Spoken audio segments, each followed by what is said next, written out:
I'm back with another video. We're on to episode 3 of Every Album Ranked, and Luna is joining me once again. I was supposed to get this video out nearly 3 weeks ago, but my previous tablet committed seppuku on me, so I had no choice but to buy another one. Anyways, I got the video done, and here it is. As you can tell by the title, I'm going to be ranking all the albums from Foo Fighters. And I have them all right here. Now, I've already done reviews on each of them in the past, and there will be a link to it in my playlist of the album review series. And the link to my series will be in the description. Now, before I rank the albums, I'd like to say this is only my personal opinion, doesn't necessarily reflect the opinions of anyone else. Anyways, let's get on with the list.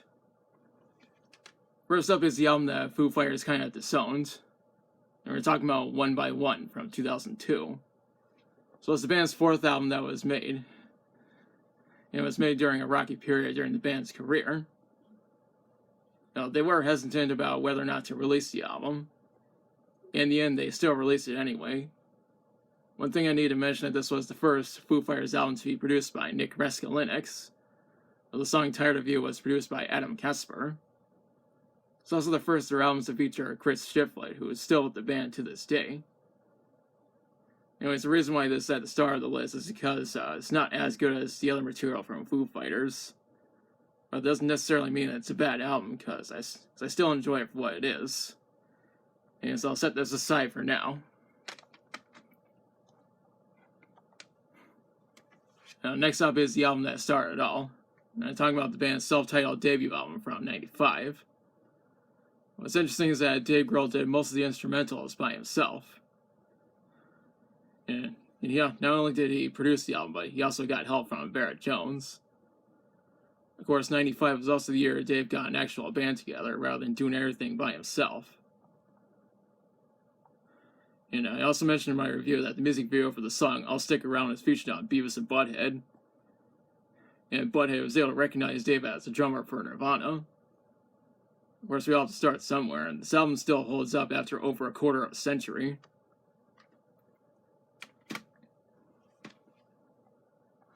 Now, moving up, we're going to talk about the band's sophomore effort, The Color and the Shape from '97. This was also the first Foo Fighters album that was produced by Gil Norton, though they wouldn't work with him again until Echo, Silence, Patience, and Grace, but we'll get back to that. It's also their last album that was released under Capitol Records, and it's still their most successful album. It's also the first Foo Fighters album that I ever owned. In many ways, it is superior to the band's debut album, and I'm sure most people would agree.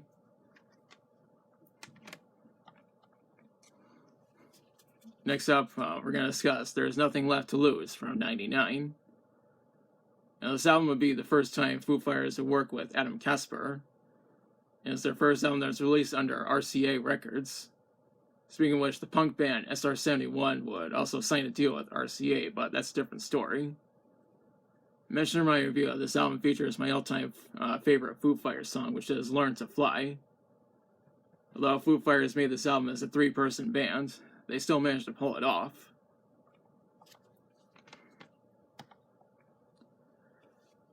Now, moving forward, we're going to talk about Foo Fighters' anti-Trump album, and that would be Concrete and Gulls from 2017. As well as the band's first album that was produced by Greg Kurstin, who would produce the band's next album, but we'll get back to that. It's also the first Foo Fighters album to have Rami Jaffee as an official member of the band, and he's still with them to this day. Anyways, I already mentioned that this is an anti-Trump album, since most of the songs were made in protest of the Trump administration. Rise Against MDC and Prophets of Rage also released anti-Trump albums in 2017, and I commend them for that, because Trump's a fucking jerk-off. Then again, so are his supporters. Another thing I mentioned is that this album came out the same day as NASA's Cassini spacecraft took its plunge into the atmosphere of Saturn, and I pointed that out in my review. Foo Fighters went on a world tour in order to promote this album, and I saw them back in April of 2018. Anyways, moving on to the next album.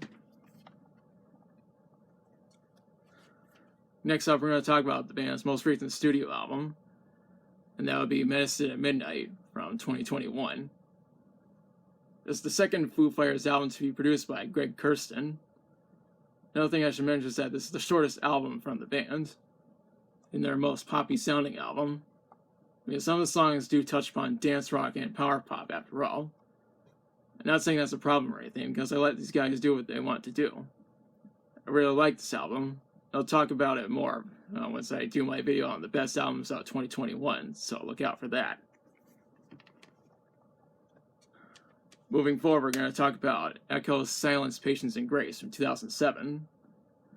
This would be the band's first time working with Gil Norton since The Color and the Shape, but that was a decade earlier. This album was meant to be a follow-up to In Your Honor. Although this isn't as good as that album, I still think this is a great album overall. However, Foo Fighters haven't worked with Gil Norton since they made this album. Maybe someday they'll work with him again, but only time will tell. Now, the next entry is not an album per se, but I'm including it anyway. And we're talking about Saint Cecilia from 2015. I know the Foo Fighters have made a few other EPs, but this is the only one that I have, considering the fact that I was only able to get it digitally. I know it's also on vinyl, but you get what I mean. I mean, Foo Fighters made this EP in order to honor the victims of the terrorist attacks in Paris that were caused by ISIL. The victims didn't deserve to die, and I think Foo Fighters did a good thing by honoring those people and making this EP available for free. Now we're going to talk about a double album that Foo Fighters made, and it's In Your Honor from 2005. It's always been one of my favorite albums from Foo Fighters. Since this is a double album, it's also the longest album that these guys have made. In my review, I mentioned that the second disc has songs that are fully acoustic, and I think these guys absolutely nailed the shit out of it. Maybe someday they'll do more acoustic songs, but only time will tell. It's also the last Foo Fighters album to be produced by Nick Reskalinix. Nick did produce an EP titled 5 Songs and a Cover, but I don't have that EP. I'll try to get a hold of it someday. In the meantime, I'm considering this album for a future video on the top 10 best albums of the 2000s, so look out for that. We're almost at the end. We're going to talk about Wasting Light from 2011. This is the first time Foo Fighters, it's the first Foo Fighters album to be produced by Butch Vig. It's also Dave Grohl's first time working with Butch since Nirvana's hugely successful Nevermind album, as well as being the first Foo Fighters album to have Pat Smear as official member since The Color and the Shape. I mentioned in my review that this album was recorded in Dave Grohl's garage using analog equipment, which I think is really interesting. It kind of makes the music sound more authentic rather than using all that digital shit. Although this is my favorite Foo Fighters album, there is one album of theirs that I think is even better.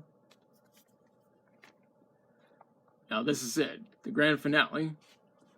My number one pick for the best Foo Fighters album is Sonic Highways from 2014. This is the second and most recent Foo Fighters album to be produced by Butch Vig. Now, this album is considered to be a massive collaborative effort, considering the fact that each song has at least one guest musician, and each song was recorded at a different studio. Concrete and Gold also had a lot of guest musicians. I already discussed that album. In the end, I think this is the best album that Foo Fighters have ever made, and it's going to be hard to top this. I'm definitely going to include this album in a future video on the best albums of the 2010s. And those are my rankings for every album from Foo Fighters. Even though I threw in an EP as a bonus.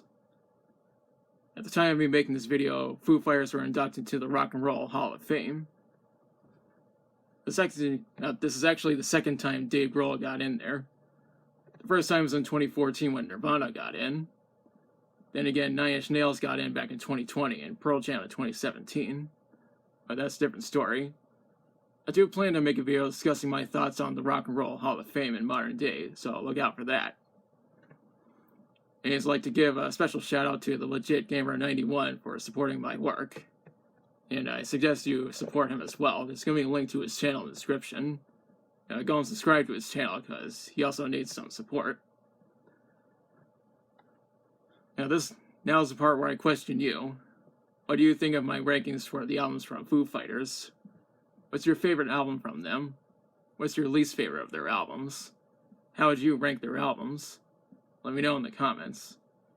If you like the video, be sure to like, share, and subscribe. Be sure to hit the notification bell to be notified of future uploads. Thanks for watching. I'll be back soon with another video.